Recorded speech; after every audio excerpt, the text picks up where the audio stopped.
and welcome to my channel. This is my series called Classic Diamond Art on my On the Hook Crochet channel. So if you're here from On the Hook Crochet, welcome, welcome, welcome. And if you are new and just found me on the internet, well, I think that's just great. I'm glad that you found me through YouTube, and maybe we can take a little journey together. Here lately, I have decided to branch out just a little bit with my crafts, especially since summer's coming up, and I'm trying some diamond painting. Loving, loving, loving it. And part of the fun in doing diamond painting is buying the diamond painting kits. Even if you keep them in a stash, they're like yarn. And those of you who crochet or knit will know what I mean. When you buy yarn, sometimes you just put it in a stash and you can look at it, you can feel it, you can think about what you're going to do with it.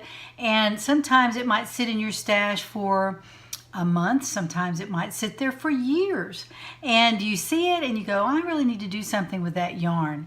Well, I feel like the same thing happens with diamond painting. You see a beautiful diamond painting kit and you want it in your stash. So you buy it and it goes into a stash, and someday you might pull that out and put the diamonds on the canvas. So right now I'm going to show you a painting that will probably go in my stash for right now. I am joining in with a couple of other YouTubers, or I'm just joining in onto their program for Summer with the Masters, and that is a diamond painting along kind of fun thing they're doing. And what it is you pick a piece of art that was published before 1926. And so I've done that on several occasions, not knowing that I was actually doing that. When I heard about their program, I thought, oh, this is so much fun, a diamond paint along. And so I had several of these kits on their way here just because I love classical art. And one of the artists is, of course, Claude Monet. He has painted many famous paintings, but the one that I noticed and the one I saw was the artist's garden at Argenteuil. And I wanted to show you what came today in the mail. This is an unboxing for this particular diamond painting, and is from Paint with Diamonds, and that's the company that, here's the word right there, Paint with Diamonds. And this is a company that I found, and I really liked their offerings. They had a lot of classical art. So I ordered several, and I have several on their way, but this one came first. It took 7 weeks for this particular painting to come, and it looks, I wanted to show you the box because it looks like it's been, well, it has been to several countries, I guess. No, it's just beat up. And this is the inside box.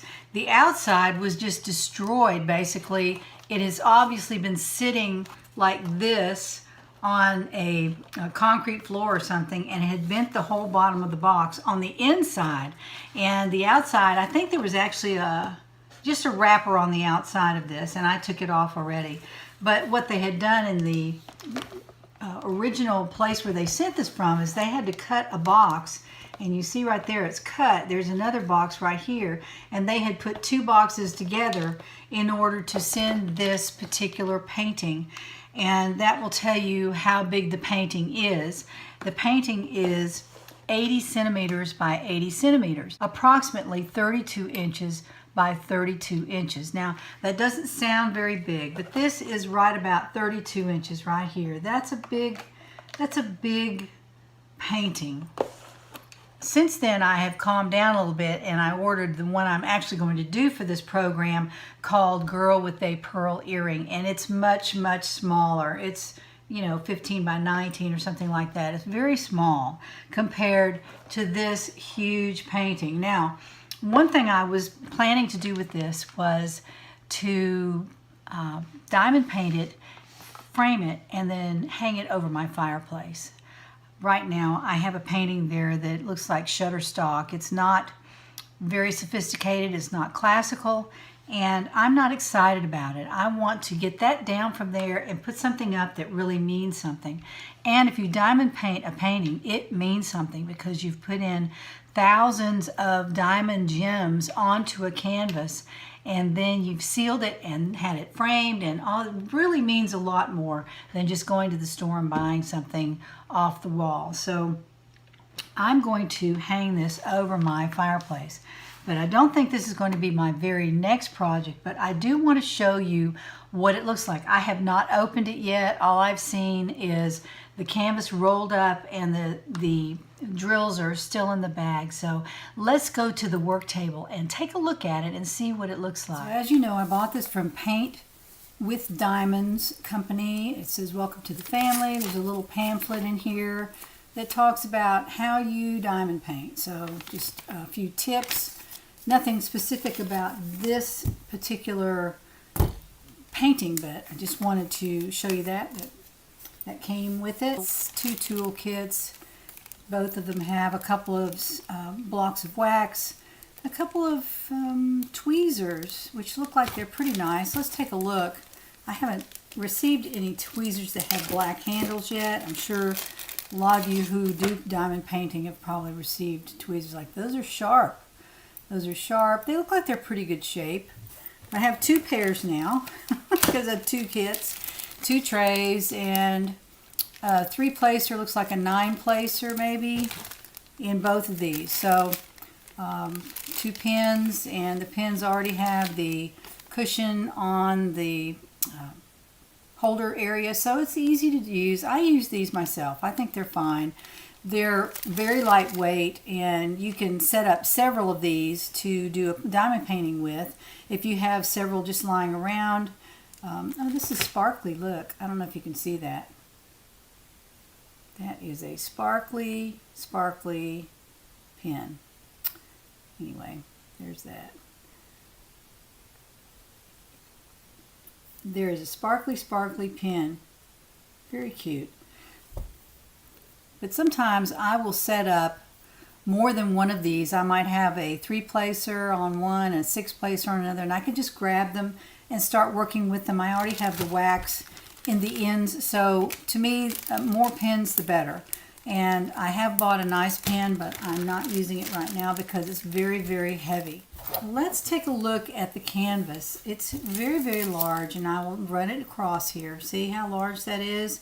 It's 32 inches long. So let's get our measuring tape and measure this. This is about 33 inches to the end. So I'm thinking that, you know, the painted part of the canvas will not be that big. I had to get my handy dandy slicer here.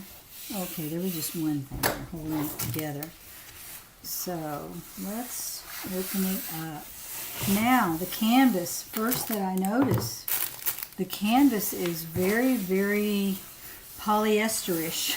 It's not plastic. It's a fabric of some sort. It's a very strong odor. So I'm guessing that I've gotten myself into a double-sided canvas adhesive, double-sided adhesive.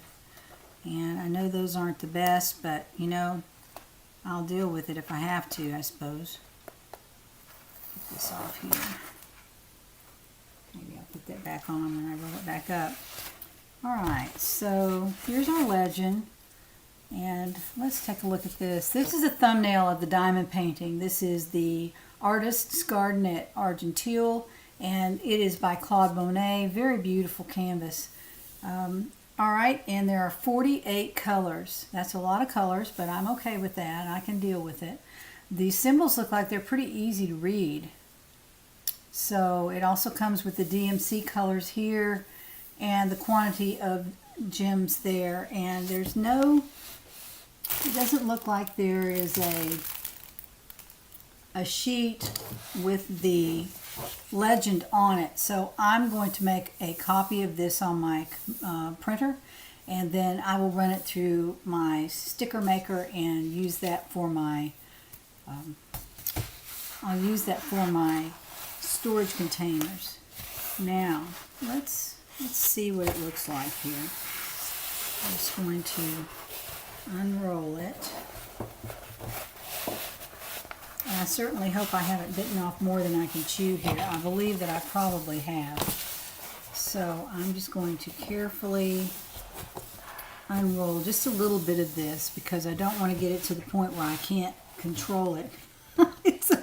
It keeps wanting to roll up. So it is on a foam core, so that's a good thing. I'm just going to leave it there because, again, if this is double-sided adhesive, and yes it is. Okay. Yes, it's double-sided adhesive, but it's very sticky. That's a good thing. Everybody always tests that. So this is what it looks like. It looks like it has 4 sections of cover paper, which will be good. I will just start from one end and I will section this off, and I'll probably use my cover paper that I bought and I'll just lay it on there, and that way I can peel back and work on one square at a time. So I'm all prepared for that.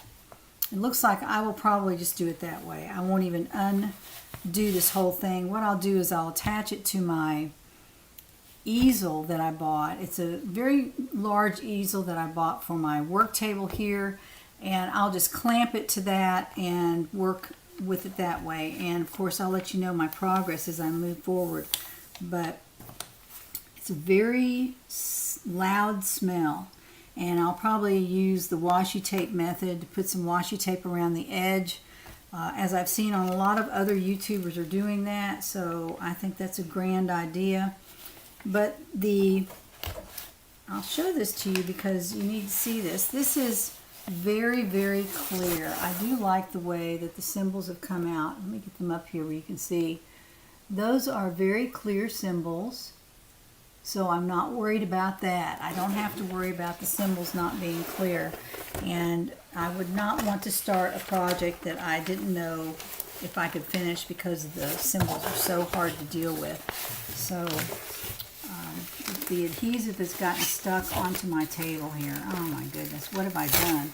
Oh, alright, so I'm going to cover that back up. This is when you have a novice buying one that's too big for her. Too big for her britches, as my mother would say. But it can be worked on, and what I'll do is I will just, I will do my very best to keep it flat, and I'll just hook it onto my easel and work on it that way.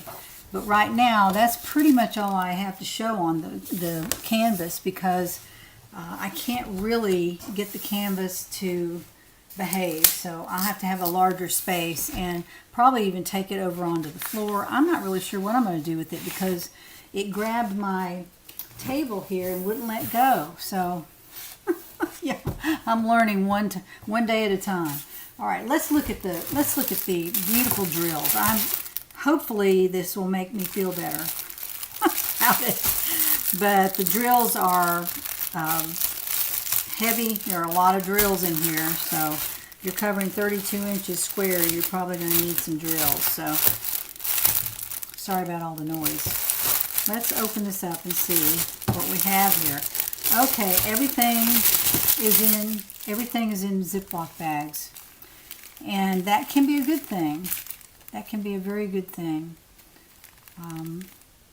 Yes, I see the number here, and it looks like maybe the DMC number. I'm not sure. I'll have to look it up and see what numbers we're dealing with. But these are beautiful drills. I don't see any problem with the drills. I know how everybody looks through their drills, and I think that's a great idea. You certainly want to look through your drills to be sure that they are not trashy, if they're not stuck together, if they're not full of static. There are so many things that can go wrong with this particular craft, but you know, when you get a good one, it's so much fun. And the first 3 I did were lots of fun, so I'm hoping that I can continue that way and have everything work out just fine, which, you know, sometimes it does and sometimes it doesn't. So 3 tins, I don't have too many of those. Just, you know, a good sized bag, but it's not overwhelming. And I want to see some of the flower colors. It looks like some of the flower colors are here. Here's some yellow, some beautiful yellows, and there's some more yellows. That's kind of a chartreuse, and some green. And I'll go through these later and make sure I have all the numbers. but it looks like they're numbered there on the left side. So I don't even have to put these into storage trays. I'm not sure I will even do that. I may not even do that. To me, it doesn't look like there are enough drills here to do all those flowers, but we will see as we move along. I'm going to paint the girl with the pearl earring first, and then I may start on this one. I don't know. I have several that are coming, and I might work myself up to a larger painting because I do have Virgin of the Lilies, and Virgin of the Lilies is, I don't know, 31 by 47 or some insane number. So she's really big too, and I know I have enough drills for that. They weigh a ton, and that's why I'm wondering why I don't have any more drills than this for this particular painting. But we'll see. I don't want to judge before I get started. So, and I'm excited to start it, but not just yet. I'm going to put this away, and then when I start it, I will show you the progress that I'm making on this beautiful painting. So we'll see what happens with it. I can always order more drills. I'm not worried about that. So I really can't worry about this. I will do the double-sided adhesive, which I know nobody likes anymore, but we'll see if it works. I hope I don't have any of those dreaded rivers that y'all talk about. So we'll see. And I guess I will see you next time on Classic Diamond Art.